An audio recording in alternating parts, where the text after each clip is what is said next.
முக்கியத்துவம் கொடுக்கல.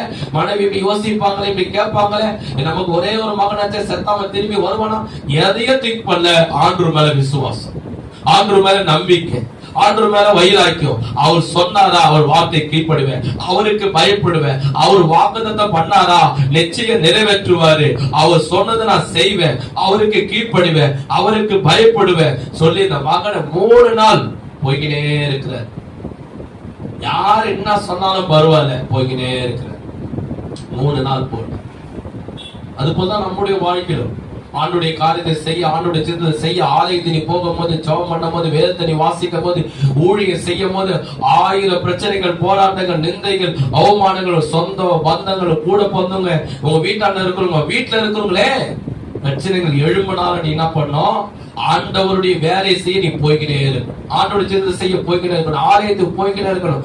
ஜபத்தை விட்டு விடாமல் என்ன பண்ணும், யார் என்ன பேசினாலும் நீ செய்து கொண்டே 3 நாள் போய்கினே இருக்கிறது. நடந்து போற காலையில மதியானம் நைட்டு, காலையில மதியானம் நைட்டு, காலையில மதியானம் 3 நாள் போய்கினே இருக்கு. போயிட்டாரு. மோரியா மாலை வந்துடுச்சு. 2 வேலைக்கான பஸ் சொன்ன. இதுல ஒரு பாயிண்ட் ஆவியானவருக்கு வெளிப்பாடு கொடுத்தாரு. மிகவும் கவனிங்க, அதுல ஒரு வெளிப்பாடு ஆண்டவர் கொடுத்தாரு.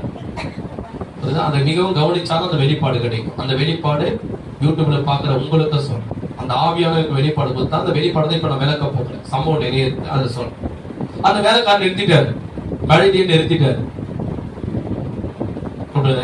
அப்பா வா ஈசாக்கு கூப்பிடுறேன். கட்டி எடுத்து அவன் தலைமையில் வச்சுட்டார்.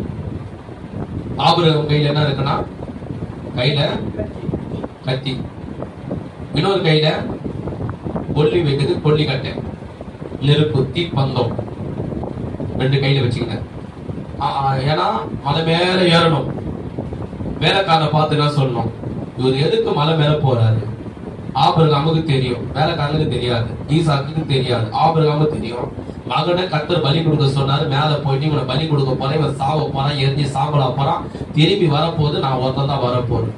ஆனா வேலைக்காரன் என்ன பேசுறாரு, இதை முதல்ல கவனிக்க. 5ஆம் வசனம். அப்போது ஆபிரகாம் தான் வேலைக்காரன் நோக்கி, நீங்கள் கழுதியை நிறுத்தி இங்கே காத்திருங்கள், நானும் பிள்ளையான அவிடம் மட்டும் போய் தொழுது கொண்டு உங்களுக்கு திரும்பி, எல்லாரும் சேர்ந்து சொல்லுங்க, திரும்பி வருவோம். சரி, இப்ப கவனிங்க. மலை மேல போல, இன்னும் மகனை பலி கொடுக்கல. பலி கொடுத்ததுக்கு முன்னாடியே மலை கீழவே ஆபிரகாம் வேலைக்காரன் என்ன சொல்றாரு, நானும் மகனும் பிள்ளை மலை மேல போயிட்டு கர்த்தரை தொழுது கொண்டுட்டு, தொழுது கொண்ட பிற்பாடு எதுக்கு தொழுது கொள்ள போறாரு ஆபிரகாமே, மகனை சாகடிக்கிறதுக்கு ஒப்புடுறாரு. திருப்பி வரப்போது, போகும்போது 2 பேர் போறான்.